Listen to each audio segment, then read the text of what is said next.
हम घर से इलेक्ट्रॉनिक्स इंजीनियरिंग करके आए थे और दिगंबर रहते रहते ही हमने पीएचडी की डिग्री ली है, वो भी यज्ञ के ऊपर। अच्छा, आप इलेक्ट्रॉनिक इंजीनियरिंग किए हुए हैं? जी। कहाँ से बाबा? दिल्ली से। इलेक्ट्रॉनिक्स इंजीनियरिंग करके जो कि आप एक अच्छा पैकेज कर सकते थे, नौकरी कर सकते थे और आप अपने धर्म के लिए आगे बढ़े हैं। कुछ बोलिए। वो तो प्रारब्ध है, भगवान ने हमें इसी लिए चुना होगा कि हम धर्म के मार्ग पर चलें। और अभी हाल ही में तो पीएचडी की डिग्री मेरी 4 तारीख को पेशवाई वाले दिन ही आई है। तो यज्ञ के भी कर लिया, यज्ञ के ऊपर डॉक्टरेट करी है, यज्ञ के ऊपर। हाँ जी। कहते हैं कि नजरें बदली तो नज़ारा बदल गया, नजरें बदली तो नज़ारा बदल गया, और कश्ती का रुख बदला तो किनारा बदल गया। कश्ती अगर मझधार में जा रही, आंख मूंद के बैठे हो तो डूबोगे। कश्ती को आप मोड़ दोगे किनारे की तरफ तो किनारा मिल जाएगा। ये उनका अपना अपना IQ और दृष्टिकोण है देखने का और समझने का। बड़े बड़े लोगों को जो कहते थे हम भगवान को नहीं मानते, कोरोना काल में उनको भगवान याद आ गए। तो जिस पैतृक परिवार से आया हूँ, बहुत बड़े जिम्मेदार भी हैं और पुलिस ऑफिसर भी थे, जा सकते थे पुलिस में, सेना में, लेकिन हमारी क्यूरियोसिटी जो थी वो विदेश जाने की थी, इसलिए गुरुजनों से विदेश का आशीर्वाद लेने गए थे।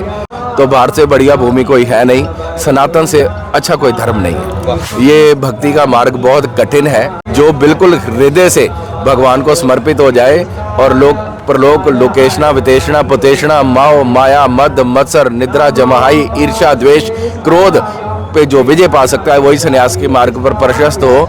ये नहीं कि ग्लैमर लाइफ देख करके वो यहाँ पे आके प्रशस्त होकर के ग्लैमर लाइफ से प्रभावित होकर के सन्यास दीक्षा ले ले और फिर छोड़ करके भाग जाए। अच्छा, इस अवस्था में खुश होंगे आप? खुश हैं? बिल्कुल खुश हैं। इससे अच्छी अवस्था कौन हो सकती है? भगवान का सन्मार्ग मिला है, भगवान का सानिध्य मिला है। मनुष्य योनि में आकर के 2 ही तो चीजें हैं, दुर्लभो मानसो देहा देही नाम जड़ बंगरा तथापि दुर्लभम मन्ये बैकुंठम प्रिय दर्शनम। जो भी श्रद्धालु यहाँ प्रयागराज की धरती को नमन भी कर लेगा मानसिक रूप से भी, गंगा गंगेति या ब्रूहिया योजनांते शतेरपि विमुच्यते सब पापे वयो विष्णु लोकम सा गच्छति। गंगा भवतारिणी, गंगा तव दर्शनात् मुक्ता। जिनकी दर्शन करने से गंगा तव दर्शनात् मुक्ति मिलती है।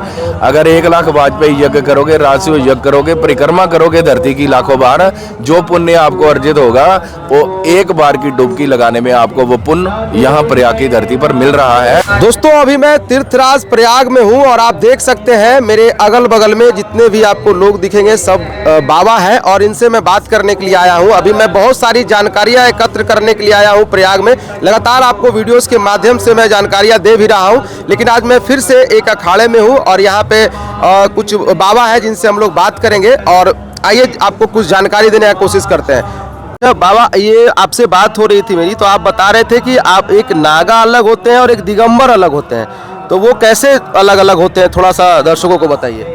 देखिए, जैसे अम्बरा सा दिगंबरा जी, दिगंबर वो हैं जो जिनकी दिशाएं ही वस्त्र हैं। दिगंबर वो हैं जिनका मनोभाव सनक सनंदन संत कुमार और सनातन की तरह 5 वर्ष की आयु के हैं, ब्रह्मा जी के मानस पुत्र, जिनकी मन की अवस्था उस अबोध बालक की तरह है, जो अपने कपड़े और वस्त्र पहने हो या ना पहने हो, वो अपने माता पिता के सामने जिस मर्जी अवस्था में रहे उसको कोई झेप कोई शर्म नहीं होती है, वो है दिगंबर। बाबा, एक और सवाल मन में आता है कि जो नागा साधु या फिर जो दिगंबरा जो बनते हैं, तो क्या ब्राह्मण होना ही जरूरी है या फिर?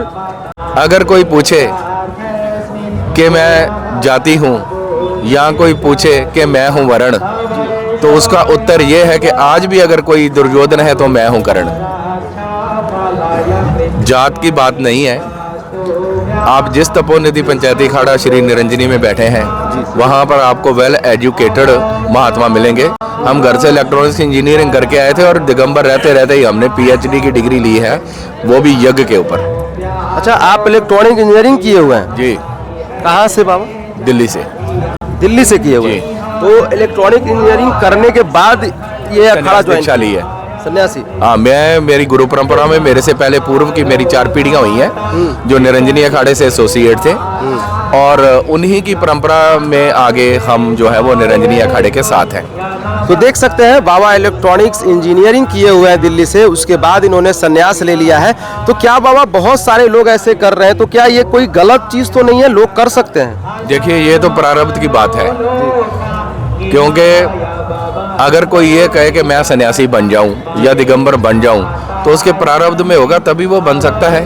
हम लोग जब अपने घर से निकले हैं तो हम सन्यासी बनने के लिए या दिगंबर नागा बनने के लिए तो घर से नहीं निकले हैं। ये तो हमारा प्रारब्ध था, हमारी डेस्टिनी थी कि सर्कमस्टांसेस ऐसे बने, देवयोग ऐसा बना कि गुरुजनों के सानिध्य में कुछ मांगने के लिए गए थे, उन्होंने संसार से ही मुक्त कर दिया, उन्होंने परमार्थ का मार्ग दे दिया, अध्यात्म का मार्ग दे दिया, हमें उस मार्ग पर प्रशस्त कर दिया जहां मांगने की इच्छा ही नहीं रहती है, मांगने की कोई कमी नहीं रह जाती है। अच्छा, इस अवस्था में खुश होंगे आप? खुश हैं? बिल्कुल खुश हैं। इससे अच्छी अवस्था कौन हो सकती है? भगवान का सन्मार्ग मिला है, भगवान का सानिध्य मिला है।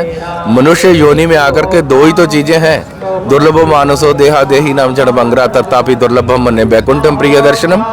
जिनके दर्शनों के लिए हरि ललायत रहते हैं बैकुंठ धाम में, जिनके लिए गंगा यमुना सरस्वती जैसा तीर्थ ललायत रहता है कि कब महात्मा आए और मेरे किनारे पे वास करें, मेरे में स्नान करें तो मेरे भी पाप जो है वो खंडित हों।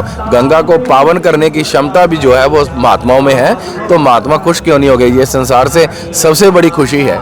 लक्ष्मण गिरी जी, आपसे एक सवाल रहेगा। इतने कड़ाके की ठंड है, आज जब मैं संगम में डुबकियां लगा रहा था तो वहाँ पे जैसे ही मेरा पहला पैर अंदर गया मुझे लगा कि निकल जाना चाहिए, लेकिन इस कड़ाके की ठंड में आप वस्त्र नहीं पहने हुए हैं, या यूं कहें कि ऊपर वस्त्र नहीं धारण किए हुए हैं, ये कैसे कर पाते हैं आप? ये तो भगवान की माया है, जैसे जैसा आप तप करोगे वैसे ही है। वैसी होगी। देखो, भगवान शिव के लिए कहा गया है, आपने अभी नागा का मतलब पूछा था जी। जोगी जटिल अकाम मन नगन अमंगल वेश। भगवान शिव कैसे हैं? चिता की भस्म लपेटे हुए हैं। वो चिता भस्म को कितना प्रिय मानते हैं भगवान शिव। शंभु विमलतन सुकृत विभूति निज मद मंगल मोद प्रसूति। उनको नित्य विभूति चढ़ाने से प्रसन्नता मिलती है। तो जो दिगंबर हैं वो जब वस्त्र उतार करके विभूति चढ़ाते हैं और विभूति पलटते हैं तो उनको ऐसी अनुभूति होती है कि वो सर्दी और गर्मी के एहसास से परे हो जाते हैं। ये हमारा साइकोलॉजिकली माइंडसेट है, हमारी मानसिकता है। मतलब ये जो भभूत लगा हुआ है दिखाइएगा, वही आपको प्रोटेक्ट करती है ठंड से और जो भी चीजें। यही इसी से हमको ठंड भी नहीं लगती है, और ये अग्नि देवता है, इससे हमको एनर्जी मिलती रहती है। आपके गले में काफी सारे मालाएं दिख रही हैं। रुद्राक्ष को मैं तो पहचान रहा हूँ, उसके अलावा जो मालाएं हैं उनके बारे में अगर थोड़ा कुछ बता पाए तो। ये जो माला है ये मुंड माला है। ये माँ सती के महादेव ने जब जब वियोग किया ना, उसमें एक एक मुंड उन्होंने धारण किया था, तो ये सती के रूप में माना जाता है। और ये है भैरव कंठा, भैरव जी को प्रिय है। और ये है, इसको बोलते हैं हाँ। बाबा, एक और सवाल पूछेंगे। जैसे आपने बताया कि आपने दिल्ली से इलेक्ट्रॉनिक्स इंजीनियरिंग की थी, उसके बाद आपने संन्यास ले लिया था, तो ये जो उसके उस दिल्ली में जब आप इलेक्ट्रॉनिक्स इंजीनियरिंग कर रहे थे उस समय तक तो आप सब कुछ नॉर्मल होंगे जैसे आम इंसान रहते हैं? बिल्कुल नॉर्मल इंसान ही थे। उसके बाद फिर ये जटा वाले भेष फिर कैसे किए? मैं जिन गुरुजनों के सानिध्य में हूँ, मेरे दादा गुरुजी हैं मनोहर गिरी जी महाराज, बंगाल डमालिया में उनका समाधि स्थल है, और ऋषिकेश लक्ष्मण झूला से आगे पांडव गुफा उनकी तपस्थली है। उनकी तो दाढ़ी की जटाएं इतनी लंबी थी कि वो जमीन को छूती थी, सिर की जटाएं भी उनकी छूती थी। मैं गुरु परंपरा से ही हूँ और मेरा कोई शौक नहीं था कि मेरे जटाएं बने मैं संन्यास लूं। ये तो अनायास जब हम इस लाइन में आए और धुना तपना शुरू किया और जब हमने भगवती का नवरात्रों का अनुष्ठान लिया तो अपने आप ही हमारे बालों की ये जो है जटाएं बनी हैं। हमने कोशिश करी इनको खोलने की लेकिन खोल नहीं पाए। ये तो भगवान का दिया हुआ स्वरूप है, जटा मुकुट फिरे मुकुट। क्या बात है। अच्छा, एक देखिए, एक चीज दिखाइएगा यहाँ पे इनके पास, जहाँ मैं बैठा हुआ देख सकते हैं अखंड ज्योत भी जल रही है, यहाँ आप देख सकते हैं। और काफी सारे आगे पीछे, हमारे पीछे जितने भी आपको यहाँ पे मिलेंगे सभी बाबा हैं। और हमें तो मतलब कि गर्व हो रहा है, कहीं ना कहीं ये भी लग रहा है कि कैसे ये बाबा जो है वो मतलब इलेक्ट्रॉनिक्स इंजीनियरिंग करके और संन्यास की ओर जा रहा है। यहाँ लोग पूजा पाठ करना और धर्म को मानना छोड़ रहे हैं जब, और तब आप जैसे लोग जो है इलेक्ट्रॉनिक इंजीनियरिंग करके, जो कि आप एक अच्छा पैकेज कर सकते थे, नौकरी कर सकते थे, और आप अपने धर्म के लिए आगे बढ़े हैं। कुछ बोलिए। वो तो प्रारब्ध है, भगवान ने हमें इसी लिए चुना होगा कि हम धर्म के मार्ग पर चलें। और अभी हाल ही में तो पीएचडी की डिग्री मेरी 4 तारीख को पेशवाई वाले दिन ही आई है, तो यज्ञ के भी कर लिया, यज्ञ के ऊपर डॉक्टरेट करी है, यज्ञ के ऊपर। हाँ जी, क्या बात है। तो अभी उन जैसे लोगों को क्या बोलिएगा जो आस्था में विश्वास नहीं रखते हैं, जो भगवान को नहीं मानते, उनको जो लोग कहते हैं कि कहाँ है भगवान, उन जैसे लोगों को क्या कहना चाहिएगा बाबा? उनका अपना अनुभव है। कहते हैं कि नजरें बदली तो नज़ारा बदल गया, नजरें बदली तो नज़ारा बदल गया, और कश्ती का रुख बदला तो किनारा बदल गया। कश्ती अगर मझधार में जा रही, आंख मूंद के बैठे तो डूबोगे। कश्ती को आप मोड़ दोगे किनारे की तरफ तो किनारा मिल जाएगा। ये उनका अपना अपना IQ और दृष्टिकोण है देखने का और समझने का।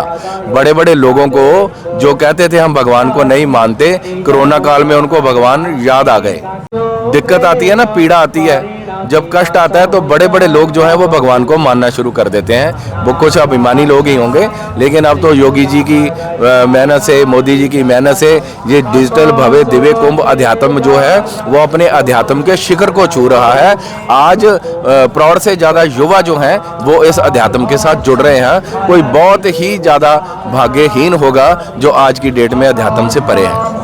ये जो व्यवस्थाएं की गई है, मैं देख रहा हूँ, मैं घूम रहा हूँ यहाँ पे, मुझे लगता है कि ये अद्भुत व्यवस्था इस बार की गई है। 144 साल पे जो महाकुंभ हो रही है, आप लोग को क्या लगता है? क्योंकि आप लोग तो शुरू से अंत तक यहीं रहेंगे।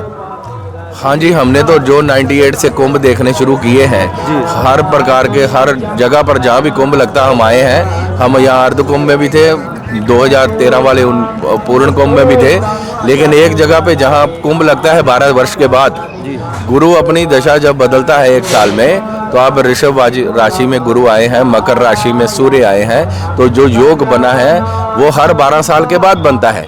लेकिन एक ही स्थान पर 12 बार कुंभ हो चुका है, इसलिए 144 वर्ष का ये जो योग बना है ये पूर्ण कुंभ से भी महाकुंभ बना है। इस योग में जो भी श्रद्धालु यहाँ प्रयागराज की धरती को नमन भी कर लेगा मानसिक रूप से भी, गंगा गंगेति या ब्रूहि योजनान्ते शतेरपि विमुच्यते सब पापे वयो विष्णु लोकम सा गच्छति। गंगा भवतारिणी, गंगा तव दर्शनात् मुक्ता, जिनकी दर्शन करने से गंगा तव दर्शनात् मुक्ति मिलती है।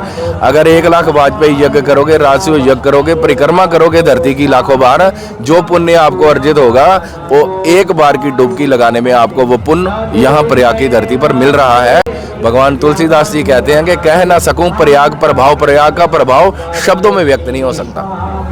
तो मतलब सभी को आना चाहिए, जो लोग भी अपने घर में है, कम से कम इन 45 दिनों में बीच में एक बार तो जरूर आए। बिल्कुल आए, पूरे हिंदुस्तान में से जहाँ कोने कोने में है सभी को प्रयागराज आना चाहिए। जैसे आपने बीटेक किया था तो आप नौकरी भी कर सकते थे, या फिर अगर उस समय तक आपकी शादी हुई थी या नहीं हुई थी, ये थोड़ा जानना चाहेंगे। ये जो सन्यासियों की गद्दी है ना, ये यहाँ शादीशुदा का तो प्रश्न ही नहीं उठता। यहाँ जितने भी आपको महात्मा नजर आएंगे वो बाल ब्रह्मचारी हैं। बाल्यकाल से ही जिनकी आध्यात्मिक रुचि है उन्हीं को इस अखाड़े में प्रवेश मिलता है, जो हाईली एडुकेटेड है और जो सिर्फ अध्यात्म का मार्ग चुनना चाहते हैं, ग्लैमर लाइफ से दूर रहते हैं। तप और तपस्या त्याग ही जिनका जीवन है, वासुदेव कुटुंबकम की जिनमें भावना है, वही इस अखाड़े में प्रवेश लेते हैं। तो शादी का तो प्रश्न ही नहीं उठता है। बिना सभी यहाँ बिना शादीशुदा होंगे, सब सन्यासी होंगे। बिल्कुल सन्यासी। नौकरी करना क्यों नहीं चुना बाबा? मेरे प्रारब्ध में शायद नौकरी करना नहीं लिखा था। मैंने नौकरी के लिए कभी चेष्टा भी नहीं करी। मेरे जो जिस पैतृक परिवार से आया हूँ बहुत बड़े जिम्मेदार भी हैं और पुलिस ऑफिसर भी थे, जा सकते थे पुलिस में, सेना में, लेकिन हमारी क्यूरियोसिटी जो थी वो विदेश जाने की थी। इसलिए गुरुजनों से विदेश का आशीर्वाद लेने गए थे। उन्होंने कहा विदेश से ज़्यादा हिंदुस्तान, हमारे भारत की भूमि जो है वो ज़्यादा बढ़िया है, और धीरे धीरे भारत की भूमि को छोड़ करके हम कहीं भी जाना पसंद नहीं करते। वैसे मैं 1 साल में पूरे वर्ल्ड का टूर करता हूँ, 3 महीने के लिए देश विदेश जाता हूँ, लेकिन हमसे वहाँ पे भी पूछा जाता है कि आपको सबसे अच्छी जगह कौन सी लगती है, तो भारत से बढ़िया भूमि कोई है नहीं, सनातन से अच्छा कोई धर्म नहीं है। आपके घर वाले ने ऑब्जेक्शन नहीं लगाया था जब आप संन्यास ले रहे थे बीटेक के बाद? मेरे घर वाले भी मेरे गुरुजनों के सनेदे में, उनके शिष्य परंपरा में थे, उनका भी आश्रम में जाना होता था। उन्हीं के माध्यम से ही हमने भी आश्रम में जाना शुरू किया, गुरु के सनेदे में गए हैं। मेरे घर वालों को तो खुद को नहीं पता चला और मेरे को भी नहीं पता चला कि कब हम संन्यास के मार्ग पर आ गए और कब संन्यास दीक्षा हो गई। अच्छा, जो लोग भी संन्यास लेना चाहते हैं या भक्ति के मार्ग पे आना चाहते हैं, उनको क्या संदेश रहेगा जाते जाते? अब हम ये कहेंगे कि ये भक्ति का मार्ग बहुत कठिन है। मीरा ने अगर भक्ति की तो उसको जहर का प्याला पीना पड़ा, यहाँ तो 100 कांटों पे चलना पड़ता है, रोज लोगों की बातें सुननी पड़ती है। जो बिल्कुल हृदय से भगवान को समर्पित हो जाए और लोक प्रलोक लोकेशना वितेषणा पुतेषणा माओ माया मद मत्सर निद्रा जमाई ईर्ष्या द्वेष क्रोध पे जो विजय पा सकता है, वही सन्यास के मार्ग पर प्रशस्त हो। ये नहीं कि ग्लैमर लाइफ देख करके वो यहाँ पे आके प्रशस्त होकर के ग्लैमर लाइफ से प्रभावित होकर के सन्यास दीक्षा ले ले और फिर छोड़ करके भाग जाए। सन्यास लेना कोई छोटा सा काम नहीं है, भाग्य से ही सन्यास मिलता है। सन्यास का मार्ग बहुत कठिन भी है और आसान भी है। अगर मन के भाव तुरोहित हो जाए तो सन्यास सबसे सुगम है, और अगर मन में कामना भावना वासना है तो सन्यास सबसे कठिन है। तो संदेश यही देने चाहेंगे कि जब भी आप अपने मानसिक तौर पर परिपक्व हो जाएं, तब आप सन्यास के मार्ग पर पांव रखें। तो देखा आपने, बाबा ने बताया कि सन्यास का मार्ग बहुत कठिन है, और ये हम भी मानते हैं। और आप इतनी जल्दी जो है अपना जो है उस मार्ग को नहीं छोड़ के सन्यास मार्ग में आ सकते हैं। तो आपको आने के लिए बाबा ने बताया वो सब चीज़ों को त्याग करना होगा, तभी आप आ सकते हैं। बाकी और भी चीज़ें दिखाएंगे आपको। मिलता हूँ एक नई वीडियो में। धन्यवाद।